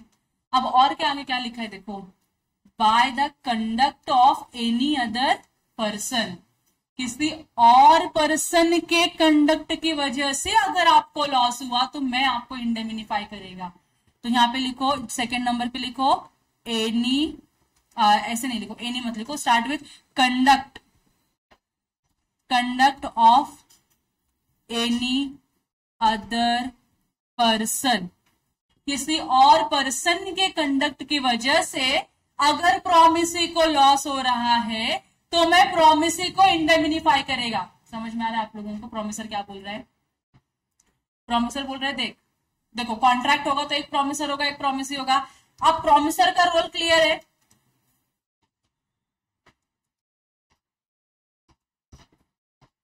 अब ये जो आपका प्रोमिसर है इसका तो रोल क्लियर है, इसको क्या करना है, लॉस से सेव करना है। मतलब इसको मैं क्या बोलूं, लॉस को क्या करना है, इंडेमनीफाई करना है। ये तो क्लियर है, प्रोमिसी का पार्ट क्लियर है, प्रोमिसी का पार्ट क्लियर है, सॉरी प्रोमिसर का पार्ट क्लियर है। प्रोमिसी का क्या पार्ट है, प्रोमिसी को सेव करना है हम लोगों को। तो प्रोमिसी कौन होगी, प्रोमिसी है जिसको क्या हुआ है, लॉस हुआ है, और इसका लॉस आप क्या करके दे रहे हो, गुड करके दे रहे हो। बराबर की नहीं। प्रोमिसी वो इंसान है जिसका लॉस हुआ है और जिसका लॉस आप गुड करके दे रहे हो। ये क्लियर हो गया। अब इसका, अब प्रोमिसी को लॉस होने का दो रीजन हो सकता है, प्रोमिसी को लॉस होने का दो रीजन हो सकता है। एक तो प्रोमिसर का खुद का कंडक्ट हो सकता है और दूसरा किसी थर्ड पार्टी का कंडक्ट हो सकता है। तो यहाँ पे प्रोमिसर क्या बोल रहा है कि मैं क्या करता हूं, आपके साथ एक कॉन्ट्रैक्ट में एंटर करता हूं जहां पे मैं गारंटी ले रहा हूं कि अगर तुमको मेरी वजह से लॉस हुआ तो मैं तुझको लॉस को गुड करके देगा, अगर तुझको किसी और की वजह से भी लॉस हुआ तो मैं वो लॉस भी गुड करके देगा। समझ में आ गया? मतलब फिर यहाँ पे किसी और के साथ भी कॉन्ट्रैक्ट होगा इसका, किसी और पार्टी ने गलती की, किसी और पार्टी का मिस्टेक था, लेकिन उसका इंडेमिनिफाई करने के लिए कौन रेडी है, प्रोमिसर। इस कॉन्ट्रैक्ट में प्रोमिसर रेडी है इंडेमिनिफाई करने के लिए। बराबर की नहीं। तो यहाँ पे दो लोगों का कंडक्ट हो सकता है, कंडक्ट ऑफ प्रोमिसर हो सकता है और conduct of any other person हो सकता है। प्रोमिसर का है तो कोई दिक्कत ही नहीं है, एनी अदर पर्सन बोला तो कोई थर्ड पार्टी इन्वॉल्व होगा कि नहीं होगा, होगा। अब इसमें क्या था, प्रोमिसर और प्रोमिसी क्लियर था एग्जांपल नंबर 1 में। प्रोमिसर कौन था, मिस्टर, प्रोमिसी कौन था, गवर्नमेंट था। तो यहाँ पे मिस्टर एक्स का ही, प्रोमिसर का ही डिफॉल्ट है, प्रोमिसर का ही कंडक्ट है, इसके लिए प्रोमिसर डायरेक्टली क्या किया, गवर्नमेंट को इंडेमिनिफाई कर देगा। यहां तक क्लियर है। अब यहां देखो, यहां देखो हाउ एवर में एक सेक्शन में लिखा हुआ है, हाउ एवर मतलब क्या होता है, एक्सेप्शन दे रहे वो लोग। The above definition of indemnity restricts the scope of the contract. Contract के स्कोप को रेस्ट्रिक्ट करने के लिए कुछ लोगों ने क्या लाया, प्रोविजन लाया। Contract of indemnity in as much as it covers only the losses caused by. तो कॉन्ट्रैक्ट ऑफ इंडेमिनिटी में कौन कौन से लॉस कवर हो रहे हैं, तो पहला conduct of the promisor himself, जो प्रोमिसर की वजह से लॉस हुआ वो कवर हो रहा है, और दूसरा क्या है, conduct of any other person, मतलब किसी दूसरे पर्सन ने क्या किया, गलत कंडक्ट किया है जिसकी वजह से प्रोमिसी को क्या हो रहा है, लॉस हो रहा है। तो ये प्रोमिसर क्या करेगा, उसको इंडेमिनिफाई करेगा। ये तो क्लियर हो गए। अब इसके आगे एक पॉइंट लिखा हुआ है, thus the loss occasioned by an accident not caused by any person। कोई एक्सीडेंट है जो किसी पर्सन ने नहीं किया है और जिसको हम क्या बोल सकते हैं, एक्ट ऑफ गॉड, या उसी को हम क्या बोल सकते हैं, नेचुरल इवेंट और नेचुरल कैलामिटीज। बाढ़ आना, अर्थक्वेक होना, सुनामी आना, ये किसी इंसान के हाथ में है। इससे अगर आपको लॉस हुआ तो इंडेमिनिफायर आपको इंडेमिनिफाई करेगा, नहीं करेगा। लेकिन हाँ, किसी पर्सन की वजह से आपको लॉस हुआ तो क्या इंडेमिनिफायर आपको इंडेमिनिफाई करेगा। इंडेमिनिफायर की वजह से ही आपको गलती हुआ तो फिर से वो करना ही पड़ेगा उसको। तो इंडेमिनिफायर ही क्या करेगा, इंडेमिनिफाइड को इंडेमिनिफाई करेगा। यहां तक क्लियर है आप लोगों को? प्रार्थना प्रार्थना ये 2-3 पॉइंट क्लियर है आपको? पहला तो प्रोमिसर खुद की गलती के लिए इंडेमनिफाई करेगा। दूसरा, प्रोमिसर बोलता है मैं किसी और की भी गलती है ना, मैं उसके भी क्या करेगा, गलती को इंडेमनिफाई करेगा, उसकी वजह से को जो लॉस हुआ उसको भी मैं इंडेमनिफाई करने के लिए तैयार है। लेकिन अगर नेचुरल कैलामिटीज है, एक्ट ऑफ गॉड है, जो किसी के भी कंट्रोल के बाहर है, तो उस सिचुएशन में मैं तेरे को इंडेमनिफाई नहीं करेगा। यहां तक क्लियर हो गया? दो सिचुएशन है जहां पे आपको इंडेमनिफाइड होल्डर को क्या मिलेगा, इंडेमनिफाई मिलेगा। दो सिचुएशन कौन से? पहला प्रोमिसर का कंडक्ट और दूसरा क्या है, एनी अदर पर्सन का कंडक्ट, जहां पे प्रोमिसर प्रॉमिस करता है कि मैं क्या करूंगा, तुमको इंडेमनिफाई करके दूंगा। ये दो सिचुएशन क्लियर से। अब यहाँ पे देखो, अब यहाँ पे एग्जाम्पल नंबर 3 पहले पढ़ेंगे। एग्जाम्पल नंबर 3 में क्या लिखा हुआ है, एक्स में agree to indemnify Y for any losses or damages that may occur if the tree on Y's neighboring property blows over। अगर Y का अगर कोई जो ट्री है, अगर उसके X के प्रॉपर्टी में, किसके प्रॉपर्टी में, मैं कुछ ऊपर नीचे कर दी क्या, X अग्री करता है टू इंडेमनिफाई Y क्या है, आपका नेबर है, जिसकी प्रॉपर्टी में अगर क्या होगा, नेबरिंग प्रॉपर्टी से अगर क्या गिरेगा, पेड़ उसके साइड में गिरेगा, तो एक्स क्या करेगा, वाई को इंडेमनिफाई करेगा, बराबर की नहीं। If the tree blows over and damages Y's fence, X will be liable to the cost of fixing the fence. यहां तक समझ में आ रहा है? तो यहाँ पे दो ही पार्टीज इन्वॉल्व कर रहे हैं वो लोग। एक्स वाई नेबर है, एक्स के घर का पेड़ है, अगर वो वाई के फेंस पे जाके गिरता है और उसको नुकसान कर देता है, तो एक्स क्या कर रहा है, प्रॉमिस कर रहा है कि मैं क्या करूंगा, तुम्हारा नुकसान भरपाई करके दे दूंगा। अब इस एग्जाम्पल में क्या हो रहा है, इस एग्जाम्पल में ना 3 पार्टीज इन्वॉल्व है, इसके लिए तुम जा रहे हो कंफ्यूज।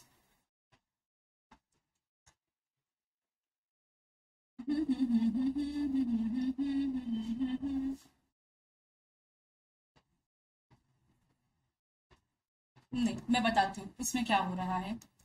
ए कॉन्ट्रैक्ट किसके साथ कर रहे हैं इंडेमनिफाई करने का, बी। यहाँ पे क्या बोल रहा है, बी के साथ क्या कर रहे हैं, इंडेमनिफाई कर रहे हैं। क्यों कर रहे हैं, against the consequences of any proceedings which C may take against B. जो बी के अगेंस्ट में कोई केस फाइल होगा, 5,000 रुपीज जो बी को किससे मिला है, सी से मिला है। In consequences when B who is called upon to pay the sum of money and to money to C and fails to do so, अगर बी को बोला पैसे देने के लिए, बी फेल होता है, तो C would be able to recover the amount from A as provided under section 124 का। यहाँ पे ये मतलब है कि ओरिजिनल कॉन्ट्रैक्ट इन दोनों के बीच में हुआ है, पैसे लेने का, पैसे देने का।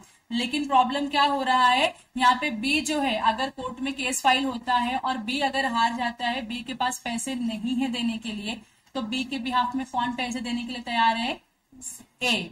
अच्छा, अब यहाँ पे सी क्या है, इंडेमनिफाइड पर्सन है, सी इंडेमनिफाइड पर्सन है। ए क्या बोलता है, देख बी की हरकतों की वजह से, बी थर्ड पार्टी ने, इधर हमने अपने डेफिनेशन में पढ़ा था प्रोमिसर की गलती और एनी अदर पर्सन, तो बी यहाँ पे क्या है, एनी अदर पर्सन। अगर बी की गलती की वजह से सी को उसके पैसे नहीं मिले, तो ए प्रॉमिस करता है सी के पास जाके कि सी मैं तेरे को क्या करेगा, इंडेमनिफाई करके देगा। तो यहाँ पे जो बी है वो कौन है, एनी अदर पर्सन। ठीक है, अभी थोड़ा, तो जो एनी अदर पर्सन है ना, ये उसका एग्जाम्पल दिया है लोगों ने। अब आके जाके आप कंफ्यूज हो जाओगे इसको श्योरिटी के साथ, है ना। हाँ, मेरे को पता ही था, वो भी डिस्कस करेंगे आगे। यहां तक क्लियर हो गया आप लोगों को? कहीं पे एग्जाम्पल में ये लिखा था कि ए जो सी को इंडेमनिफाई कर रहा है, उसके बाद वो बी से पैसे रिकवर करेगा, नहीं लिखा था ना, कॉन्ट्रैक्ट का पेंडिंग, वो अपने सर पे लॉस लेके बैठ गया है कि मैं भरेगा लॉस, मैं क्या करेगा, लॉस भरेगा, तू किधर भी जा गलती करके आ, मैं प्रॉमिस करता है कि मैं तेरे को क्या देगा, पैसे देगा। समझ में आ रहा है आप लोगों को? अब मैं आपको 2 मिनट का टाइम देती हूँ, फिर से एग्जाम्पल नंबर 2 आप पढ़ लो, फिर से पढ़ लो एक बार।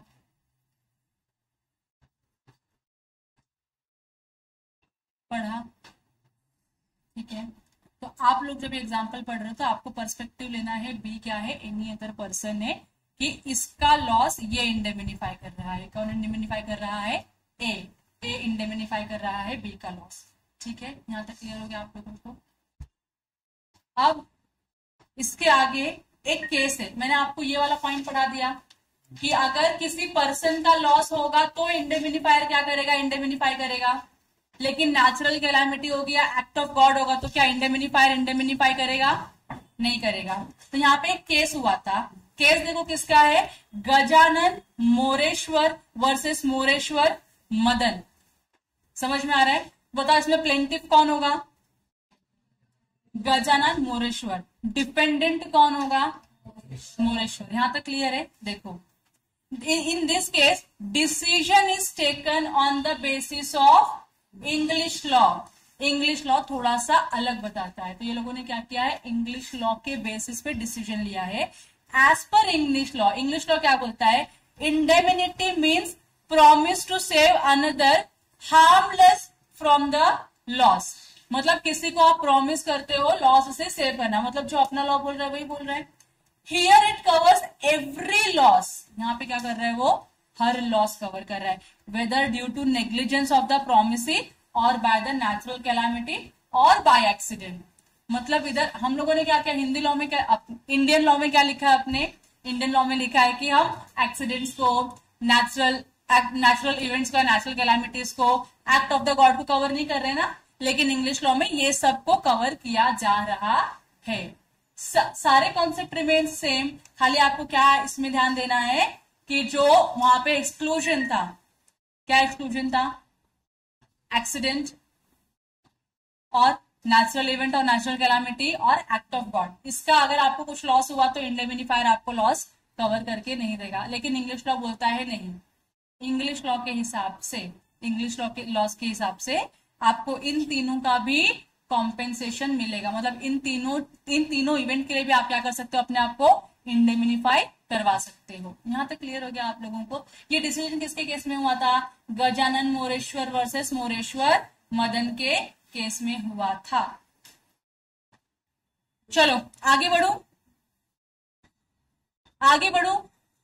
देखो modes of contract of indemnity, मुझको बताओ आप लोग जब नॉर्मल कॉन्ट्रैक्ट करते हो, सॉरी, कैसे कैसे फॉर्म कर सकते हो आप नॉर्मल कॉन्ट्रैक्ट को, based on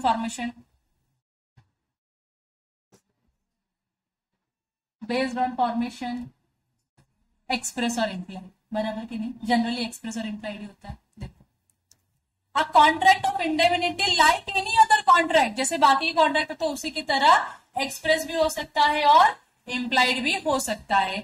so a contract of indemnity said to be express. बताओ आप लोग एक्सप्रेस कॉन्ट्रैक्ट कब होगा, वो एक्सप्रेस कॉन्ट्रैक्ट ऑफ इंडेमिनिटी कब होगा, ओरल या राइटिंग में होगा, और इम्प्लाइड कब होगा, आपकी कंडक्ट से, बराबर की नहीं। So when a person expressly promises to compensate the other from loss, जब आप एक्सप्रेसली प्रॉमिस करते हो कि मैं कॉम्पेंसेट करेगा तुझको लॉस से, तो ये क्या हो गया, आपका एक्सप्रेस कॉन्ट्रैक्ट हो गया, एक्सप्रेस कॉन्ट्रैक्ट ऑफ इंडेमिनिटी हो गया। ये क्लियर है।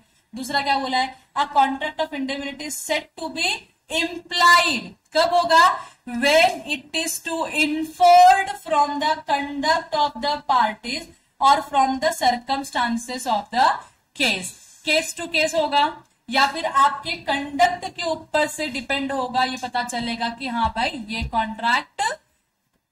कॉन्ट्रैक्ट ऑफ इंडेमिनिटी का है। समझ में आ रहा है, दो तरीके से हो सकता है, एक एक्सप्रेस होगा, एक इम्प्लाइड होगा। एक्सप्रेस होगा तो आप एक्सप्रेसली उसको एक्सप्रेस करोगे कि ये एक्सप्रेस कॉन्ट्रैक्ट ऑफ इंडेमिनिटी है। इम्प्लाइड होगा तो आपके कंडक्ट से पता चलेगा, या तो आपके जो सर्कमस्टांसेस है केस के उससे समझ में आएगा कि हाँ भाई ये क्या है, इम्प्लाइड कॉन्ट्रैक्ट ऑफ इंडेमिनिटी है। यहां तक क्लियर हो गया आप लोगों को, am I clear till now, good.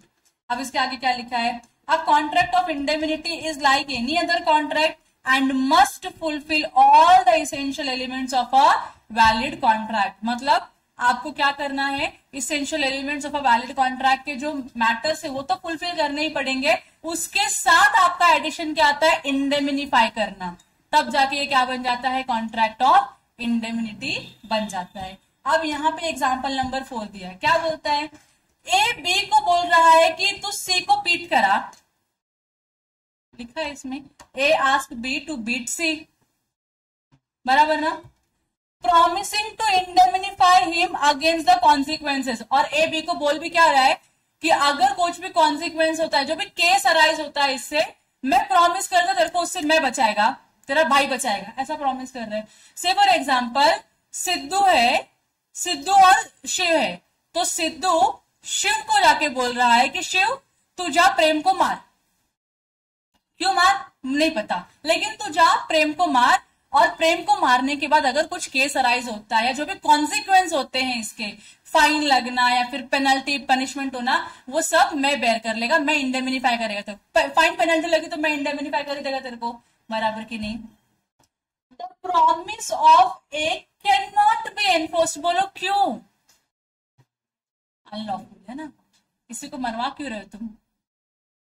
Suppose B beats C, मानो चला गया मारने के लिए, and is fined with 1000 rupees, so B can not claim this amount from A because the object of the agreement is unlawful. समझा? Object क्या है आपका? अनलॉफुल। ऑब्जेक्ट क्या होना चाहिए था आपका? लॉफुल होना चाहिए था। लॉफुल होता तो डेफिनेटली बी क्या करता, ए से पैसे रिकवर कर पाता, क्योंकि तुम्हारा ऑब्जेक्ट ही अनलॉफुल हो चुका है। Now you can not recover anything from mister A. समझ में आ गया? तो जो आपका कॉन्ट्रैक्ट ऑफ इंडेमिनिटी था, ये क्या वैलिड है कि वॉइड है? वैलिड नहीं है ना। अरे कैसे वैलिड होगा कॉन्ट्रैक्ट? ऑब्जेक्ट ही आपका अनलॉफुल है। अनलॉफुल ऑब्जेक्ट से आप कैसे वैलिड कॉन्ट्रैक्ट बना सकते हो? भूल गया कि essential element, lawful object, lawful consideration, भूल गया क्या? याद है ना? तो ऑब्जेक्ट आपका लॉफुल नहीं तो आपका अग्रीमेंट या आपका कॉन्ट्रैक्ट कैसे वैलिड हो सकता है? समझा आप लोगों को? समझ रहा है क्या? यस। अब उसके आगे क्या लिखा है देखो, अ contract of fire insurance. Fire insurance पता है आप लोगों को? आग से आप क्या करते हो? मतलब आग के रिस्क से आप क्या लेते हो? इंश्योरेंस लेते हो। मरीन इंश्योरेंस मतलब वाटर का इंश्योरेंस ले रहे हो आप लोग। Is always a contract of indemnity, बराबर की नहीं? आग लगेगी आपके घर में तो मैं अश्योरेंस लेता हूं कि मैं आपको पैसे दूंगा। तो आप बोले कि मैम आपने तो समझाया था कि वो कंटिंजेंट कॉन्ट्रैक्ट होता है। कंटिंजेंट कॉन्ट्रैक्ट का पूरा बेस अपना उस पर ही गया था ना। कंटिंजेंट कॉन्ट्रैक्ट का पूरा बेस उस पर गया ना कि आग लगी तो पैसे मिलेंगे इंश्योरेंस कंपनी से। तो कॉन्ट्रैक्ट ऑफ इंश्योरेंस क्या है? एक छोटा सा पार्ट है कंटिंजेंट कॉन्ट्रैक्ट का। तो अगर ये कंटिंजेंट कॉन्ट्रैक्ट है ना, तो इसमें इतनू सा क्या है? कॉन्ट्रैक्ट ऑफ इंश्योरेंस है। समझ में आ रहा है? तो contingent contract includes contract of insurance. इसके लिए इसको हम क्या बोलते हैं? Contract of indemnity. मतलब कॉन्ट्रैक्ट ऑफ इंडेमनिटी का पार्ट है। अगेन कंटिंजेंट कॉन्ट्रैक्ट में क्या है? इंडेमनिटी का पार्ट है। अगर ये नहीं हुआ तो मैं क्या करूंगा? आपको पे करूंगा लॉस आपका क्या करूंगा? गुड करके दूंगा, बराबर की नहीं? एक मिनट देना मुझको, मेरी पेन की पकड़िए।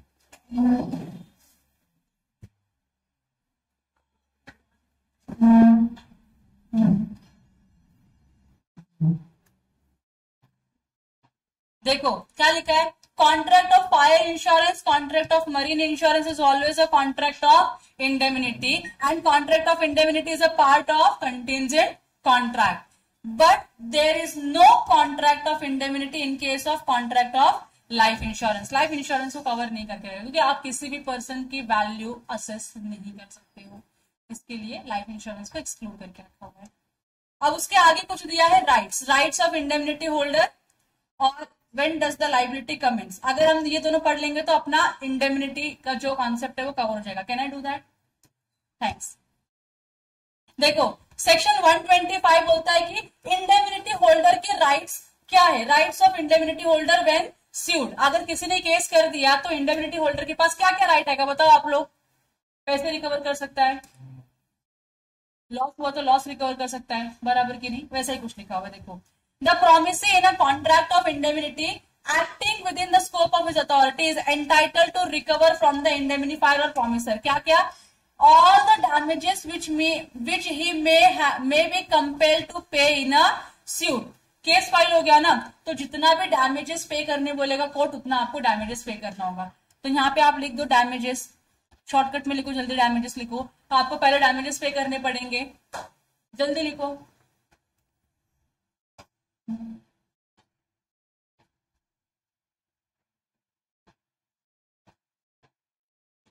दूसरा क्या बोला है, all the cost which he may have been compelled to pay in bringing or defending the suit, मतलब कॉस्ट ऑफ सूट, आपने केस फाइल किया उसमें जो भी खर्चा हुआ वो भी आप क्या कर सकते हो, रिकवर कर सकते हो। तो यहां पे लिखो कॉस्ट ऑफ सूट, लिखा। तो जो भी आपने केस करने में खर्चा किया है वो भी आप क्या कर सकते हो, रिकवर कर सकते हो। तीसरा क्या बोला है, all sum which he may have paid under the terms of any compromise of suit, जितना भी पैसा मतलब सेटलमेंट, फाइनल सेटलमेंट अमाउंट, तो जो भी सेटलमेंट अमाउंट है, जो भी कोर्ट ने बोला होगा भाई ये सेटलमेंट अमाउंट उसको पे करना होगा, that is also recoverable, that is the right of indemnity holder to recover from the indemnifier. तो तीन चीजें इंडेमिनिटी, तीन राइट है इंडेमिनिटी होल्डर के पास अगर केस हुआ तो। पहला राइट क्या है रिकवर करने का, कि जो भी डैमेजेस हुए तुमको, क्योंकि नॉन परफॉर्मेंस हुआ है, ब्रीच हुआ है, जो भी हुआ है, तो उसमें जो भी डैमेजेस हुए हैं उसकी वजह से वो आप रिकवर करोगे। कोर्ट में केस लेकर गए तो कोर्ट का खर्चा आएगा, वो भी रिकवर करोगे। और तीसरा, कोर्ट ने जजमेंट दिया रहेगा फाइनल सेटलमेंट अमाउंट का, वो भी आप क्या करोगे, पूरा का पूरा रिकवर कर लोगे। तो ये सारा क्या है, इंडेमिनिटी होल्डर का राइट है, ये तीन चीजें रिकवर करने का राइट है इंडेमिनिटी होल्डर का, damages, cost of suits and settlement amount. मैं शॉर्टकट में लिखा है सेटलमेंट अमाउंट ताकि तुमको समझ में आए, लेकिन तुमको याद तो यही रखना है। क्लियर हो गया? जब कुछ नहीं याद आया तब तुम ये वर्ड्स को यूज कर सकते हो। और उसके बाद क्या बोला है, when does the liability of an indemnifier commence, indemnifier की जो लायबिलिटी है वो ट्रिगर कब होगी, कि भाई अब तेरी लायबिलिटी शुरू होगी, अब तेरे को पैसे देने पड़ेंगे। कब होगा, जब सूट फाइल होगा, प्रोमिसर का डिफॉल्ट होगा या अदर पार्टी का डिफॉल्ट होगा, बराबर कि नहीं, यही सिचुएशन है। सो सेक्शन जो अपना इंडियन कॉन्ट्रैक्ट है वो साइलेंट है इसके ऊपर। इंडियन कॉन्ट्रैक्ट एक्ट ने क्लियर नहीं किया है कि कब इसकी लायबिलिटी अराइज होगी, लेकिन आपको क्या करना पड़ेगा, जुडिशियल प्रोनाउंसमेंट्स, मतलब जो केस स्टडीज है उसकी हेल्प लेनी होगी, और उसकी हेल्प से आपको समझेगा कि इंडेमिनिफायर की लायबिलिटी ट्रिगर कब होती है पे करने की, बराबर की नहीं। तो जुडिशियल प्रोनाउंसमेंट क्या बोला है, it can be stated that the liability of an indemnifier commences as soon as the liability of the indemnity holder becomes absolute and certain। मतलब इंडेमिनिटी होल्डर को पता चल गया कि मेरी ये लायबिलिटी है, मुझको ये पैसे रिकवर करने पड़ेंगे, क्योंकि जिसने प्रॉमिस किया था उसने क्या किया, पैसे नहीं दिए। तो अब इंडेमिनिटी होल्डर को पता चल गया ना मुझे पैसे चाहिए, इसने मना कर दिया ना पैसे देने के लिए, अब मुझे इसके पास जाना पड़ेगा और इससे पैसे लेने पड़ेंगे, बराबर की नहीं। तो जैसे ही इसको लगता है कि इसकी लायबिलिटी एब्सोल्यूट हो गई, सर्टेन हो गई, फिक्स हो गई इसकी लायबिलिटी पैसे रिकवर करने की, उस मोमेंट से आपकी लायबिलिटी क्या हो जाती है, अराइज हो जाती है। And the principle has been followed by the courts in several cases. और यही प्रिंसिपल सारे कोर्ट्स क्या करते हैं, फॉलो करते हैं। कब आपकी लायबिलिटी ट्रिगर होगी पे करने की, इंडेमिनिफायर की, जब इंडेमिनिटी होल्डर को लगता है कि मेरी लायबिलिटी क्या हो गई, सर्टेन हो गई, फिक्स हो गई, एब्सोल्यूट है, मिलना ही चाहिए अब मेरे को उस मोमेंट पे। और वो मोमेंट्स क्या क्या हो सकते हैं, इंडेमिनिफायर ने कंडक्ट किया इसकी वजह से लायबिलिटी अराइज हो गई, अदर पार्टी ने कंडक्ट किया इसकी वजह से लायबिलिटी अराइज हो गई, बराबर की नहीं।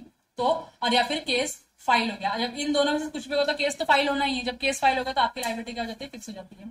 सो A promises to compensate X for any loss that he may suffer by filing a suit against y। A promise कर रहा है एक्स को, ए बोल रहा है कि मैं तुझको क्या करेगा, कॉम्पेंसेट करेगा। क्यों कॉम्पेंसेट करेगा, अगर वाई ने जो भी केस किया है उसके अगेंस्ट में कुछ भी कॉन्सिक्वेंसेस होता है तो तुझको मैं कॉम्पेंसेट करेगा। And the court orders X to pay Y a damages of 10,000 rupees. Court ने क्या बोला एक्स को, तू वाई को क्या करेगा, 10,000 रुपीज पे कर।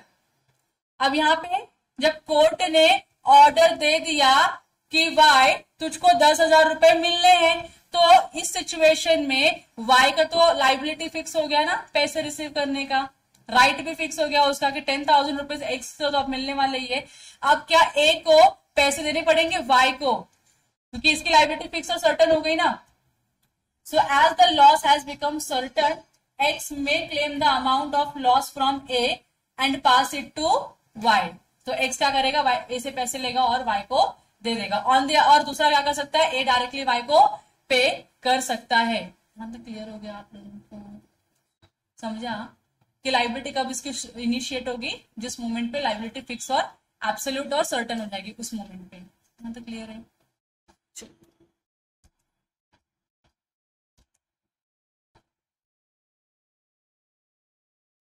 आज के लिए इतना काफी है। आप लोग घर पे जाके इसको प्लीज एक बार फिर से पढ़ना। फिर से अगर आपको किसी भी कॉन्सेप्ट्स में डाउट रहेगा, किसी भी एग्जाम्पल में भी डाउट रहेगा, तो please bring it to me. आप लोग फिर से रीड करो जितने भी एग्जाम्पल है, 1 to 5 एग्जाम्पल्स हमारे पढ़ के हो चुके हैं।